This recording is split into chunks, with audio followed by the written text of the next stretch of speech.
آفتاب اور ندیم نے صرف زوار سے بدلہ لینے کے لیے وہاب درانی سے ہاتھ ملا لیا اور جا کے اسے کہہ دیا کہ جب سے تم پارس کے پیچھے پڑے ہو زوار اسے بھگا کر لے گیا ہے۔ ادھر پارس بہت ہی زیادہ احسان فراموش ثابت ہوئی کہ جس زوار نے اپنی جان پہ کھیل کے اسے بچایا اور اس کی حفاظت کر رہا ہے وہ اسے ہی جوتے کی نوک پہ رکھتی ہے، اس کے ساتھ باہر جانے کو مصیبت کہتی ہے اور کہتی ہے کہ تمہارے ساتھ باہر جانا بہت ہی فیوریس ہے، تم تو ہر وقت کسی مصیبت کی طرح میرے سر پہ مسلط رہتے ہو۔ زوار کو اس کی باتوں پہ غصہ تو آتا ہے لیکن وہ تحمل سے جواب دے گا کہ تم مجھے تو مصیبت کہہ رہی ہو جو تمہارا محافظ ہے، کیا تم نے خود کبھی سوچا ہے کہ تم بھی کسی کے لیے مصیبت ثابت ہوتی ہو؟ اس پر پارس کو غصہ آ جاتا ہے اور کہتی ہے کہ تم مجھے مصیبت کہہ رہے ہو، تمہاری میں اپنے ڈیڈ سے شکایت کروں گی، فی الحال تم منہ بند کر کے گاڑی چلاؤ۔ زوار بہت ہی مخلص ہو کے پارس کی حفاظت کر رہا ہے۔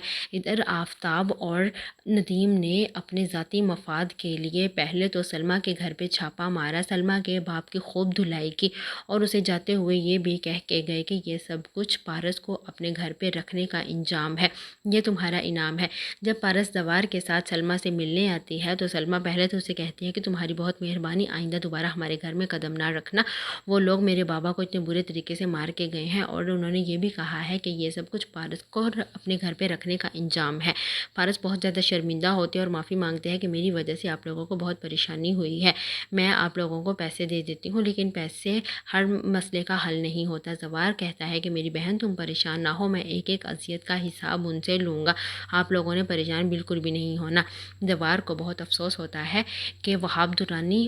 اس حد تک بھی جا سکتا ہے، زوار کو تو یہی لگتا ہے کہ یہ سب وہاب کا کام ہے، لیکن زوار کے تو وہم و گمان میں بھی نہیں تھا کہ آفتاب اور ندیم صرف اور صرف اپنی جیلسی اور ذاتی مفاد کے لیے اس حد تک بھی جا سکتے ہیں کہ وہ زوار کی جان کے دشمن ہی بن گئے ہیں۔ وہاب درانی کو جب پتہ چلتا ہے کہ وہ پارس کو بھگا کے لے کے گیا ہے صرف اسی لیے کہ وہ مجھ سے بچا رہ سکے تو درانی کو بہت غصہ آتا ہے اور وہ ندیم اور آفتاب کو حوصلہ دیتا ہے کہ تم لوگ فکر نہ کرو، اب زوار میرا شکار ہے، وہ اب زندہ نہیں بچے گا۔ جب ندیم گھر آ کے شاہین کو یہ بات بتاتا ہے تو شاہین غصہ کرتی ہے کہ تم نے بہزاد شاہ کو اندر کیوں انوالو کیا ہے، تم نے میرے بھائی پہ الزام لگایا ہے۔ تو ندیم اسے سمجھاتا ہے کہ وہاب پارس کا عاشق ہے، اسی لیے بہتر ہے کہ زوار اور بہزاد کو وہ مار دے اور ساری پراپرٹی ہماری ہو جائے گی۔ ادھر زوار اب سوچ رہا ہے کہ وہ کیسے درانی کا مقابلہ کرے گا، اسے نہیں اندازہ کہ آفتاب اور ندیم بھی اب اس کے دشمنوں کی لسٹ میں شامل ہو گئے ہیں، جس پارس کے لیے وہ سب سے خطرہ مول لے رہا ہے، دشمنی نبھا رہا ہے،